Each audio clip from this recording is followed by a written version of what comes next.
किला झोपड़पट्टी वालों के ऊपर लटकती तलवार है।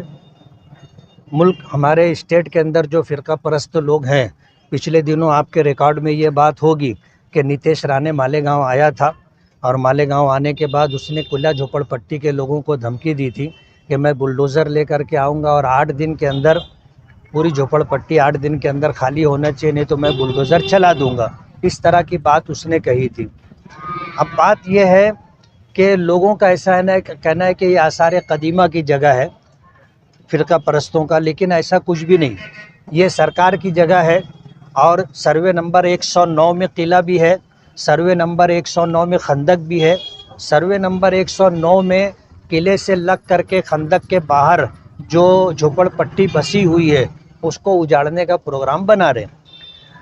अब बात ऐसी है कि सर्वे नंबर 109 किले के अंदर 1960 के आसपास उनको जगह दी गई है और म्यूनिसिपैलिटी ने उनको बांधकाम का एनओसी भी दिया और दोबारा उनको 1962 के अंदर मज़ीद बांधकाम करना था तो म्यूनिसिपैलिटी ने उनको एनओसी दिया था और अभी करीब के अंदर उनको नई इमारत बनानी थी तो कारपोरेशन ने उनको एनओसी दिया। अब जाहिर बात है कि अगर आसार कदीमा की जगह है तो किले के अंदर जो स्कूल चल रहा है वो भी आसार कदीमा में आएगा। अगर झोपड़पट्टी को आपको हटाने का है तो स्कूल भी आपको हटानी पड़ेगी, लेकिन स्कूल से हमारा कोई लेना देना नहीं है। हम अपनी बात करते हैं कि तुमने उनको रखा है तो जिन बुनियादों पर उनको रहने का हक़ है हमको भी उन्हीं बुनियादों पर रहने का हक़ है। ये मामला लोक आयुक्त में चल रहा है। अभी पिछले दिनों जो है तलाठी ने जो है उनको नोटिस दिया है और उस नोटिस को ले करके वो लोग मेरे पास आए थे और कई दिनों पहले मुझे भी इसका इल्म हुआ था तो नोटिस जो है हमने हासिल कर लिया था। इसी सिलसिले में हमने बात की तो अभी एडिशनल कल मैं गया था प्रांत और तहसीलदार से बात किया, आज एडिशनल कलेक्टर मैडम से बात करनी है कि ये जो सूरत हाल है इन सूरत हाल में हमें इंसाफ मिलना चाहिए और झोपड़पट्टी में जो लोग रहते हैं उनको उसी जगह पर जो है घर बना कर देना चाहिए।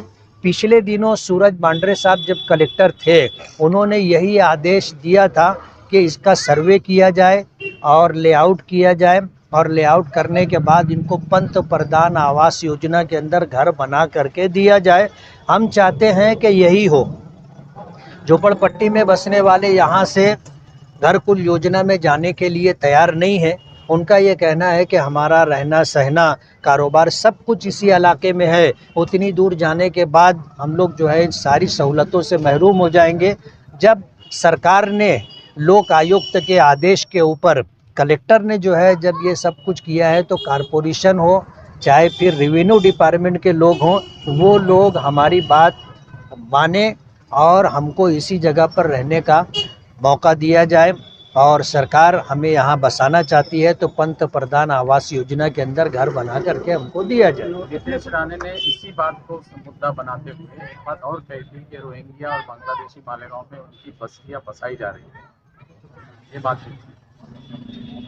नीतीश राणे ने यही बात कही थी। उसको ये पता नहीं था कि जो लोग यहाँ पर हैं ये 1960 से पहले से बसे हुए लोग हैं, कोई नई बस्ती नहीं है। अगर नई बस्ती होती तो आप कह सकते कि भाई ये रोहिंग्या लोग हैं, लेकिन ऐसा कुछ भी नहीं है। तो मालेगांव के इनकी पैदाइश मालेगांव की, इनके पास सब कुछ प्रूफ है, ये मालेगांव के रहने वाले हैं, उनके पास जितने सरकारी दस्तावेजात चाहिए वो सब मौजूद हैं। ये एक बेबुनियाद इल्ज़ाम लगा करके एक मुद्दा खड़ा किया जा रहा है, इंशाअल्लाह उसमें वो कामयाब नहीं होंगे। बात ये है कि बदकिस्मती से जो प्राइम मिनिस्टर हैं और हमारे मुल्क में देश में जो सियासी तौर पर बड़े हजरात हैं, मैं ऐसा मानता हूँ कि इस मुस्लिम दुश्मनी या इस्लाम दुश्मनी में आज उन्होंने फ़लस्तीन और इसराइल तनाज़े में उन्होंने इसराइल की हिमायत का ऐलान किया, लेकिन हमारी देश की खारजा पॉलिसी जो थी जब से हमारा मुल्क आज़ाद हुआ है उस वक्त से लेकर के आज तक, आज फ़लस्तीन पर जो गुज़र रही है हम पर गुज़र चुकी है। अंग्रेज़ों ने हमारे मुल्क पर कब्ज़ा कर लिया था और हमने जो है हिंदुस्तान की तमाम बिरादरी ने, तमाम कौमों ने اور تمام دھرم کے ماننے والے لوگوں نے مل کر کے انگریزوں سے آزادی کی لڑائی لڑی اور اپنے دیش کو آزاد کروایا۔ تو اس مرحلے سے ہمارا دیش گزر چکا ہے، ہم بھی غلامی کی زندگی گزار رہے تھے۔ آج فلسطینیوں کے ساتھ وہی ہو رہا ہے جو کبھی ہمارے ساتھ ہوا تھا، اور آزادی کے لیے، اپنے حق کے لیے، اپنی زمینوں کو، اپنے علاقوں کو حاصل کرنے کے لیے وہ لوگ جدوجہد اور کوشش کر رہے ہیں۔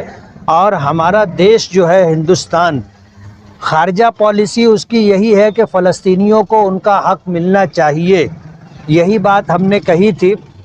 تو اس میں جو فرقہ پرست تنظیمیں ہیں ملک بھر میں، انہوں نے جو ہے میری بات سے اختلاف کیا، اپوز کیا، اور میرے بیان کی انہوں نے مذمت کی۔ اس کو سامنے رکھ کر کے مالیگاؤں کے کچھ لوگوں نے کہ آپ نے فلسطینیوں کے حق میں ہمت اور جرأت کے ساتھ بات کی، اور ملک بھر میں آپ کا اپوز ہو رہا ہے، آپ کی مخالفت ہو رہی ہے، آپ کی مذمت کی جا رہی ہے، تو ہم اس بات کے کہنے پر آپ کا استقبال کرتے ہیں۔ اس عنوان سے کچھ لوگوں نے میرا استقبال کیا تھا۔ مالیگاؤں میں جو ہمارے مخالفین ہیں ان کا پیٹ بہت زیادہ دکھنے لگا، انہوں نے اسی کو مدعا بنا کر کے فرقہ پرست تنظیموں کے سر میں سر ملا کر کے انہوں نے ہماری مذمت شروع کر دی۔ اور ہم نے نہ پرائم منسٹر کی مخالفت کی ہے، نہ ہم نے کسی منسٹر کی مخالفت کی، ہم تو دیش کی خارجہ پالیسی جو ہے اسی پالیسی کی بات کر رہے ہیں۔ اب اگر کسی کو اچھا لگتا ہو تو اچھی بات ہے، برا لگتا ہو تو ہمیں اس سے کوئی لینا دینا نہیں۔